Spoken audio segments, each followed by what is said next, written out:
TVA9 est à la recherche d'animateurs bénévoles pour son émission Conseil en bref. C'est une émission hebdomadaire de 30 minutes qui résume les principaux enjeux de nos municipalités. Si vous êtes à la recherche d'une expérience enrichissante d'animation, contactez-nous. TVR9, c'est un endroit parfait pour apprendre et développer ses compétences en télévision. Au plaisir de recevoir vos candidatures.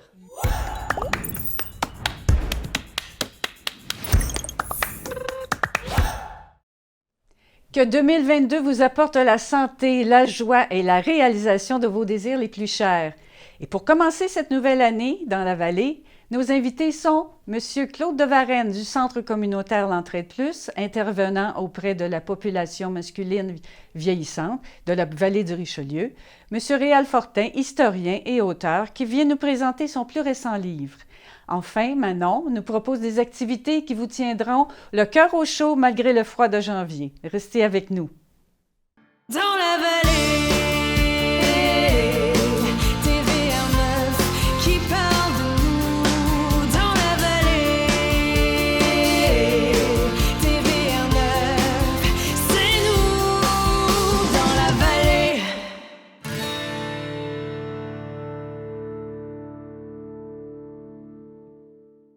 Depuis des décennies, M. Claude de Varenne se consacre à la santé émotionnelle des hommes et les aide à se réapproprier leur rôle dans la société. M. de Varenne, bonjour. Bonjour Marguerite. Bonjour. Le Centre communautaire L'Entraide Plus offre différents services à la population vieillissante et votre rôle à vous, c'est de vous occuper des hommes. Avant d'aborder peut-être en détail les services que vous offrez, peut-être nous parler un petit peu de votre background, de votre historique personnel, professionnel. OK. Bien, en fait, l'intérêt pour le travail auprès des hommes est arrivé dans les années 80 où je m'occupais de santé et sécurité au travail. Puis je me suis rendu compte qu'au-delà des accidents physiques, il y avait beaucoup de détresse chez les hommes, dont les séparations, la consommation d'alcool, de drogue, la violence, tout ça. Puis j'ai commencé à m'intéresser à ça. Je suis allé me former à l'université en santé et sécurité au travail. C'est un petit peu comme ça que j'ai débuté mon travail. Et au fil des années, bien, j'ai commencé à donner de la formation un petit peu partout en lien avec, avec les hommes. Plusieurs années après, j'ai travaillé en prévention du suicide, où aussi on animait des groupes d'hommes endeuillés par suicide. Donc, c'était pas des groupes mixtes parce qu'on s'est aperçu que les hommes n'avaient pas le même discours. OK. Les femmes sont habituées de parler. Oui. Mais parler pour les hommes, c'est pas facile ou c'est pas fréquent ou en tout cas, peut-être qu'autrefois, c'était pas encouragé même. Mettons, dans la génération de votre père, là, c'était peut-être quelque chose qui n'existait pas. Les hommes traditionnels n'ont pas été socialisés à s'exprimer nécessairement. Oui. Hein? Fais un homme de toi, arrête de pleurer, puis go. Oui. Mais on s'est rendu compte que ça avait un contre-effet aussi. Parce que... Mais c'est-tu un mythe, ça, ou ça existe non, vraiment? Non, c'est pas un mythe. Et encore aujourd'hui, on porte ce poids-là de l'homme traditionnel. Là. OK. Alors, ce que vous êtes en train de me dire, c'est que les hommes sont capables de parler, mais... Les hommes sont capables de parler, mais en autant qu'il y a un contenant sécurisant. OK. Alors là, un contenant sécurisant, c'est quoi ça? Ça veut dire qu'ils ne parleront pas nécessairement si on, pour eux, considèrent qu'il y a un risque pour leur intégrité psychologique ou ils ne veulent pas perdre la face. Hein, ils veulent garder leur mollitude. OK. On pourrait dire ça comme ça. OK. Leur intégrité. OK. Alors, expliquez-moi, là, dans quelles conditions qui arrivent les hommes? Là, Bien, souvent, quand ils viennent chercher de l'aide, c'est parce qu'ils n'en ont pas juste ici, ils en ont par-dessus la tête. Ils ne savent plus quoi faire, ils sont comme désorganisés un peu. Souvent, ils sont en colère parce qu'ils ont fait quelques tentatives pour obtenir des services et ça ne va pas à la vitesse qu'ils voudraient. Donc, ils arrivent un peu comme ça.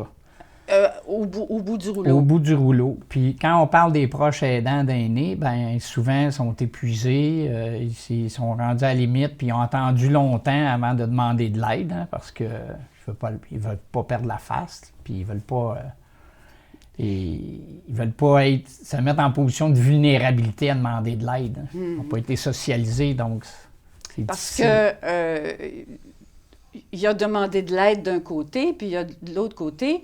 Ben, ce qu'on entend beaucoup parler au cours de la dernière année, c'est la violence des hommes. Ouais. Ça, on en parle beaucoup. Ouais. Mais que des hommes aient besoin d'aide, on en parle de moins.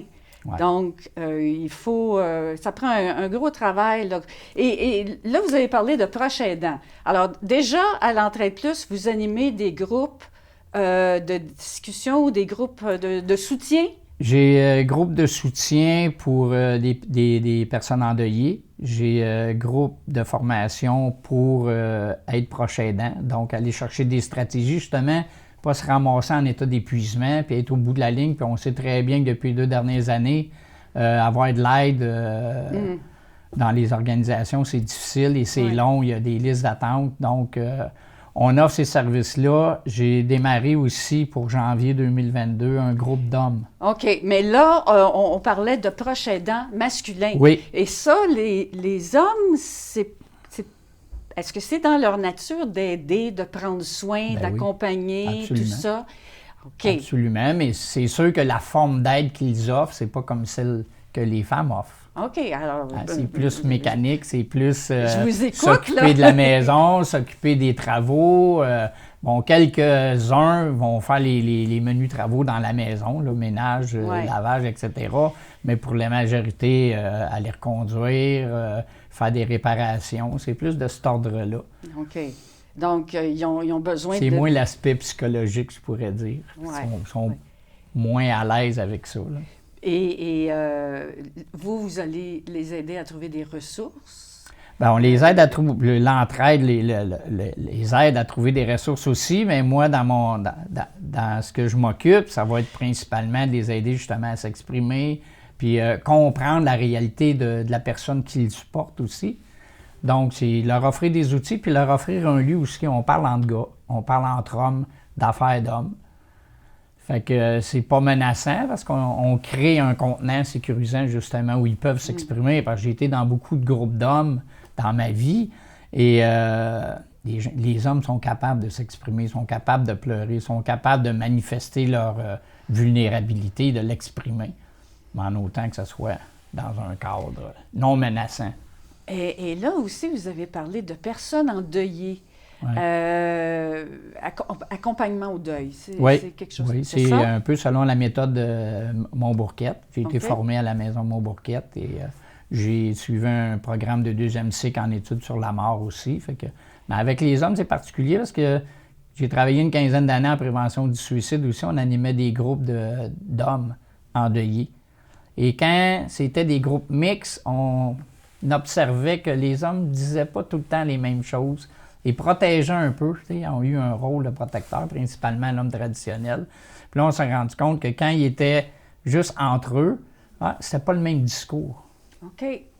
Ils se permettaient un peu plus de... Il fallait favoriser l'expression de leurs émotions. Ils le font d'emblée. Le groupe de soutien au deuil, c'est encore pour la clientèle masculine? Bien là, c'est mix pour l'instant. Ça dépend du nombre de personnes qu'on a. Si on a assez de personnes, bien là, on les met ensemble. Et vous aviez commencé à dire que vous ouvriez un nouveau genre de rencontre en janvier, à la mi-janvier, je crois? Oui, à partir du 20 janvier, si je ne me trompe pas. Alors, pouvez-vous nous en parler? Bien, ça va être un lieu où déjà, on a fait une rencontre parce que je me suis rendu compte que, à l'Entraide Plus, vous savez qu'on a un restaurant. Et avant la COVID, on se ramassait avec des tables d'hommes seulement. Puis ce qui était particulier, c'est que là, à un moment donné, il y a quelque chose d'un petit peu plus délicat qui se glisse. Et s'il y a trop de monde, il y a quelqu'un qui va faire une blague puis ça arrête là. OK. Donc, à partir de ces hommes-là, ben j'ai organisé une rencontre. On a dîné ensemble. Après ça, on est descendu au local pour justement discuter de la possibilité d'organiser un groupe. Et le but ultime du groupe, c'est que ce soit un groupe autogéré. Au début, je vais animer, je vais les aider, on choisit des thèmes, mais ils choisissent des thèmes qu'eux veulent aborder. Donc, c'est vraiment centré sur eux. OK. Pour les aider à se développer au niveau personnel puis auprès de leur entourage. Et vous avez dit un mot tantôt, on entend parler dernièrement de mâlitude, qui fait référence peut-être aux hommes, à la solitude des hommes. Est-ce que vous êtes d'accord avec ce terme-là? Ben, C'est sûr que les hommes sont plus isolés, je pourrais dire, du point de vue psychologique. OK. Parce qu'on les voit dans les teams, on les voit dans certains petits regroupements, on les voit au gym. Les gars, ils parlent. Là. Puis, tu sais, je sais même pas d'où ça vient, là, Marlitude, en fin de compte. Moi, quand je pense à Marlitude, je fais référence à l'homme traditionnel. OK. Tu sais, c'est Parce que l'homme traditionnel qui est pourvoyeur, qui se mêle pas trop de l'éducation. Qui fait son rôle d'homme traditionnel et puis Exactement. qui s'oublie dans tout ça. Ben, OK. ouais. Bien, Claude de Varenne, merci d'être venu nous présenter ces services-là. Continuez d'aider les hommes à se réapproprier leur rôle, c'est important. Merci beaucoup. Merci, puis on les accueille Oui. avec sourire. Merci, Marguerite.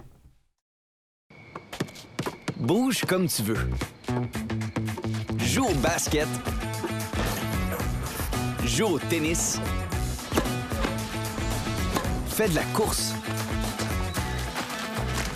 Joue au soccer. Ou à ça. Ou fais ça. Ou même ça. C'est pas trop clair c'est quoi, là, mais tu peux faire ça. Bouge. Tout le plaisir est pour toi.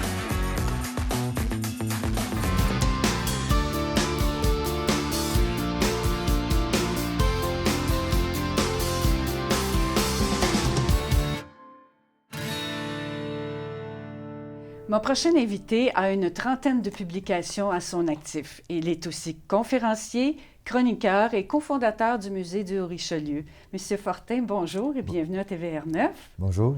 Alors, votre dernier livre s'intitule L'histoire des îles du Richelieu. Est-ce que vous pouvez nous en parler? Qu'est-ce qu'on retrouve dans ce livre-là? Bon, premièrement, les gens ne savent pas que sur la rivière Richelieu, si on commence, ça ne comprend pas les îles de Sorel, mais à partir de Sorel jusqu'au lac Champlain, il y a 28 îles. 28? Oui, Okay. îles ou îlots, des fois. Et puis, faut savoir aussi que à l'origine, la rivière Richelieu, c'était, pour les Amérindiens, par exemple, une route qui menait en Floride. Ensuite de ça, c'était une route de contrebande, une route militaire, une route commerciale, une route touristique aujourd'hui. Ce qui fait que, veut pas, sur la rivière Richelieu, quand il y a des îles, bien souvent, ça peut être une cachette pour les militaires, pour les contrebandiers. Et ensuite de ça, en Floride, ben, les Indiens, bien souvent, ils campaient sur l'île parce que c'est plus sécuritaire. OK. Puis même, il y a toutes sortes d'histoires qui vont aller du fantôme au trésor, qui vont avoir souvent rapport avec des îles. OK. Alors, c'est un livre d'histoire avec un grand H et un petit H. Là. Il y a toutes sortes de petites histoires racontées. Oui, c'est ça. Pouvez-vous nous nommer quelques-unes des îles, peut-être? Oui, c'est ça. J'en ai sélectionné quelques-unes qui sont plus caractéristiques, ou bien non, des fois, c'est les noms qui nous intriguent. Par exemple, la première que j'ai choisie, c'est l'île du sang. Du sang? Oui. OK. Puis ça, on devine qu'il s'est passé un drame, puis c'est un drame qui est mêlé à l'histoire. C'est-à-dire, est-ce que c'est vrai, est-ce que c'est faux? Ça a rapport avec des soldats, puis tout ça. Ça peut être... ça peut laisser notre imagination galoper un petit peu. C'est ça, là. mais ça peut être une partie véridique. D'ailleurs, justement, les légendes ont toujours une part de véracité. L'autre s'appelle l'île Hôpital.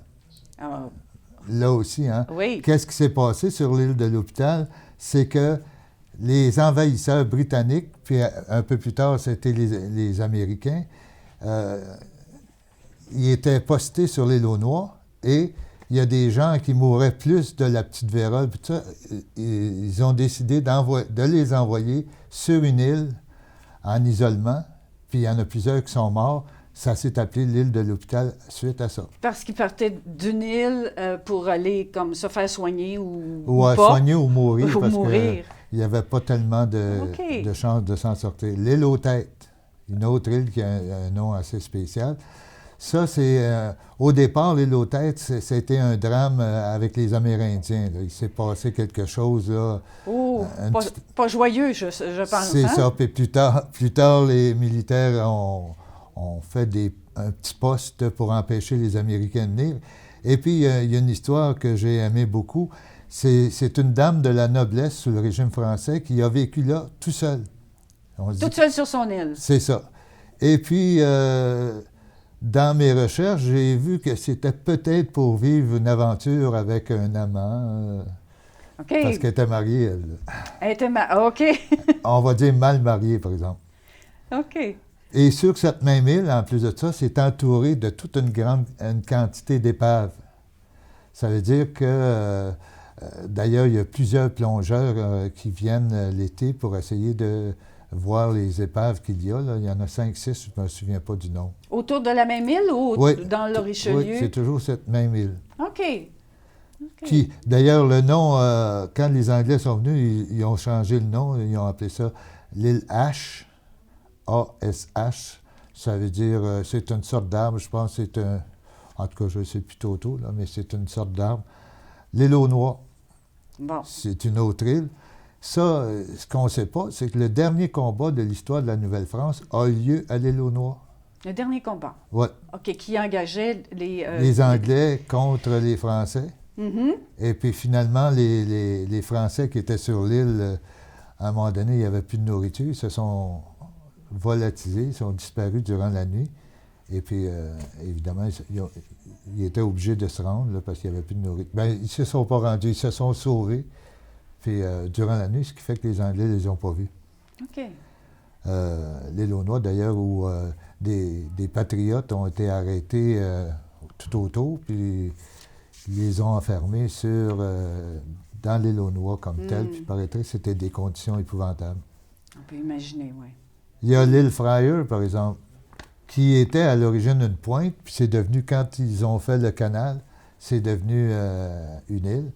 Et puis il y a eu, parce que longtemps, les gens ont cherché où était le fort Sainte-Thérèse, puis moi, vers 2001, j'ai commencé à faire des recherches avec 2 personnes, et puis on a trouvé l'emplacement du fort Sainte-Thérèse qui avait été construit par le régiment de Carignan. Alors là, vous avez vous avez joué un rôle un peu d'archéologue, là. Vous avez trouvé un emplacement. Pas archéologue, parce que pour être archéologue, il faut aller fouiller, puis tout ça. Moi, j'ai pas fouillé. J'ai fouillé dans les archives. Oui, OK. Et puis j'avais des informations, et puis les informations m'ont mené à un moment donné un rapprochement avec Parc Canada. Puis, Donc, vous avez collaboré.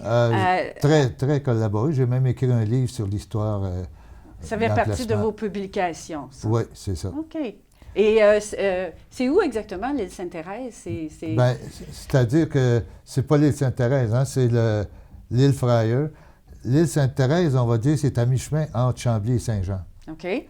Puis on a 3 îles, là. Il y a l'île Sainte-Thérèse, il y a ce que les Français appelaient la petite île Sainte-Thérèse, qui est aujourd'hui l'île Sainte-Marie. Et la 3e, c'est une île artificielle qui a été formée par le canal. OK. Et puis ça, c'est l'île Fryer, c'est là qui était. Là. Puis les gens se mêlent des fois.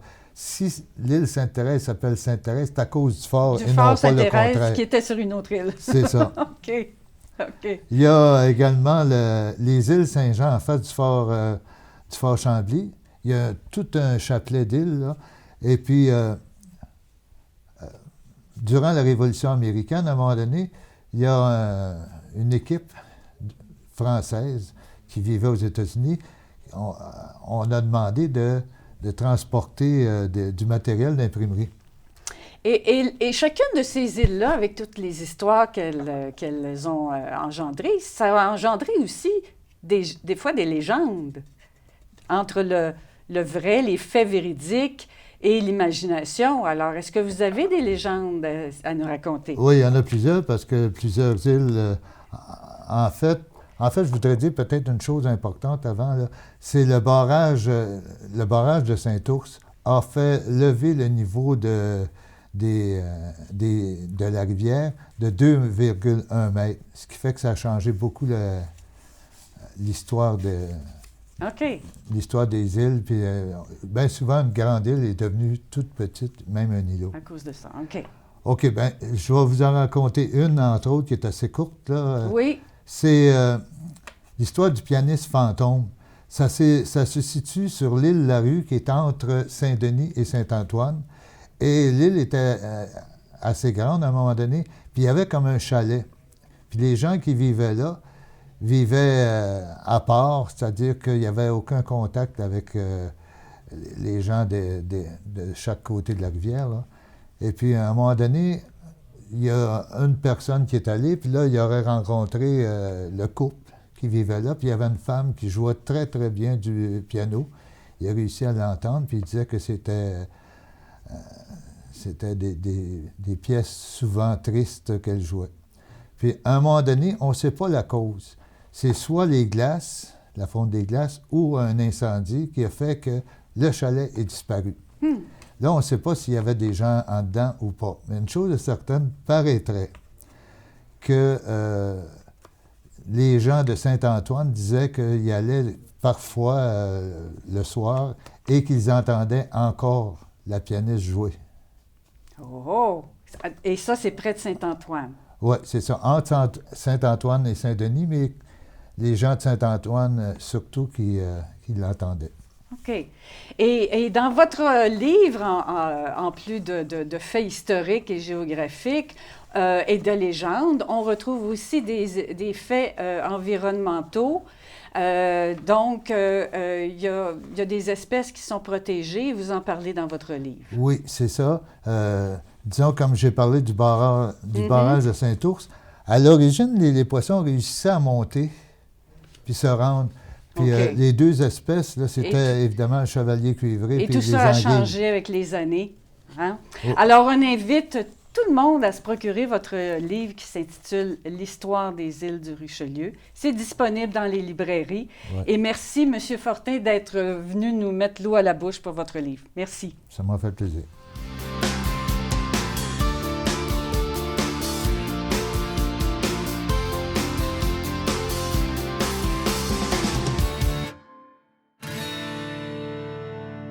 C'est maintenant le moment de la chronique Sortons cette semaine avec Manon. Manon, bonne année! Merci, merci aussi. Est-ce que tu as pris des résolutions, toi? Bouger un peu plus. Moi, Bon. c'est tout le temps ça, bouger plus. Bon. Est-ce que tu as quelque chose à nous suggérer pour bouger? Oui, moi, pour bouger, pour aller dehors, l'année passée, je vous avais parlé de marche en forêt. Là, je vais parler de patin en forêt.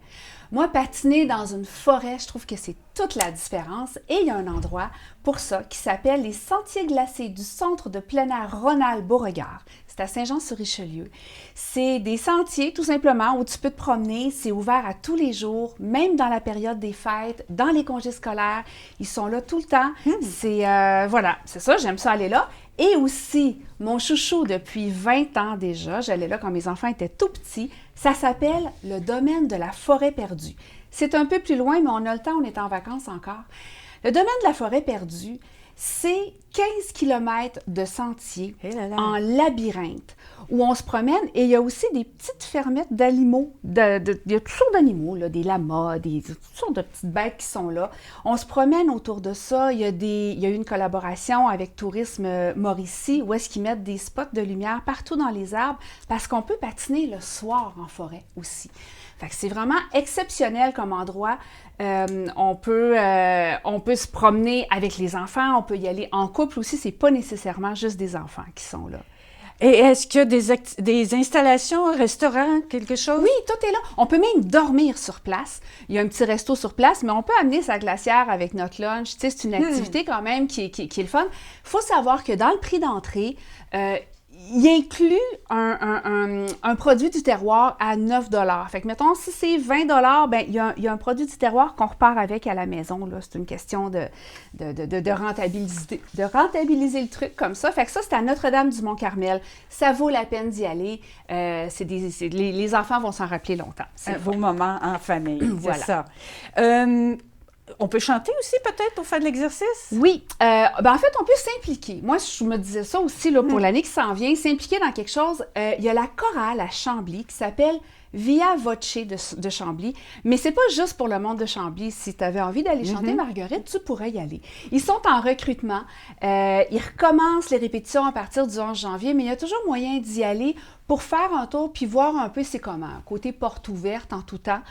On n'a pas besoin de savoir lire la musique ou on y va. C'est bon, ça. Ils nous aident, ils nous donnent des CD pour pratiquer. Évidemment, c'est sûr que toutes les chorales cherchent plus des hommes, mais les femmes sont bienvenues bienvenue aussi. Mais tu sais, il va toujours des grosses voix basses. là. Oui, c'est ça. Il n'y a pas Alors, beaucoup d'hommes qui C'est qui ça, se fait que mêlent, mais c'est une belle façon de voir des gens dans quelque chose de sympathique, puis de placer sa voix quand même, parce que la chef de chorale est quand même très rigoureuse, puis c'est ça, c'est une activité Et la chef de exceptionnelle. chorale, c'est Mme Lallemand, je crois, c'est ça? Oui, c'est ça, Madame Lallemand. Oui, Oui. bravo. Parfait. C'est ça.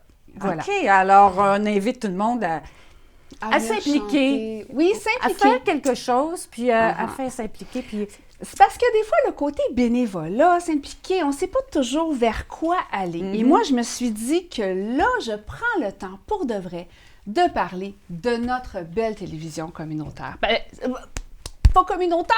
non! Télévision citoyenne. OK. Et pourquoi ça s'appelle la télévision citoyenne? C'est parce que c'est un moyen de diffusion de tout ce qui se passe dans la vallée du Richelieu.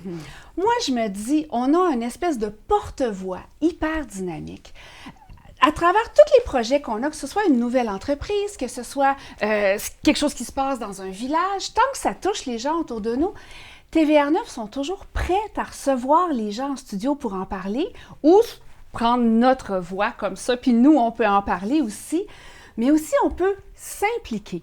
Puis là, on se dit, ben voyons donc, j'irai pas me promener à TV comme ça, mais c'est un bel endroit pour apprendre, pour être au sein d'une équipe qui est là pour nous montrer. Oui.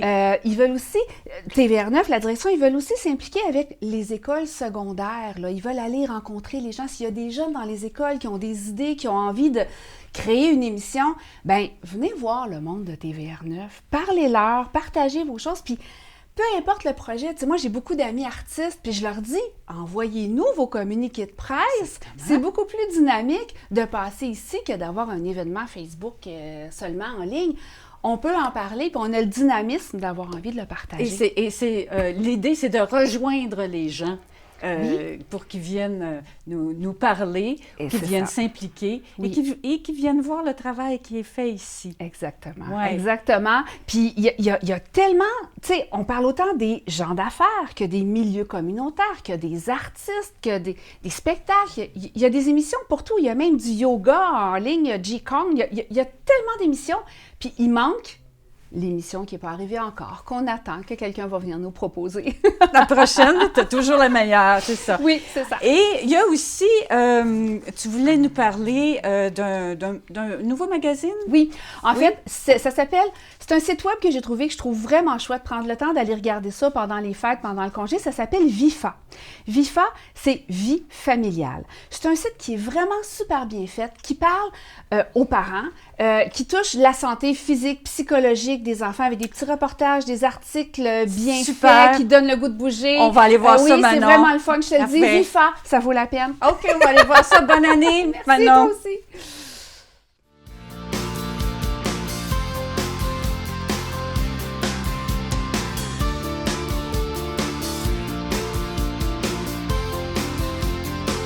Aujourd'hui, dans la vallée, nous recevions messieurs Claude de Varenne et Réal Fortin. Merci à Manon pour ses suggestions d'activités hivernales.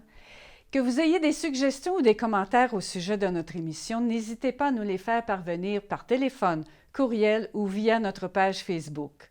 Et si vos résolutions pour cette nouvelle année sont motivées par le dynamisme, la curiosité et l'implication citoyenne, joignez-vous à l'équipe de TVR9 à titre de bénévole.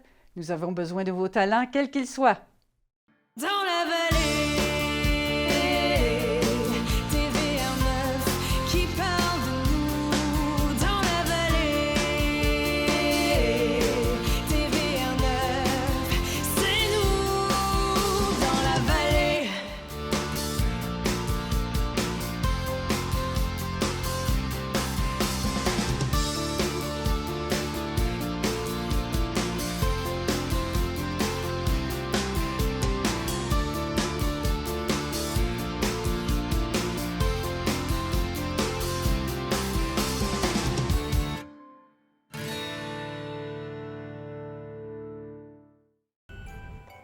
Avec mes amis passionnés de lecture, nous allons te raconter de très belles histoires. Ensuite, on va s'amuser le temps d'une récréation avec des jeux très intéressants. C'est une bonne idée, n'est-ce pas?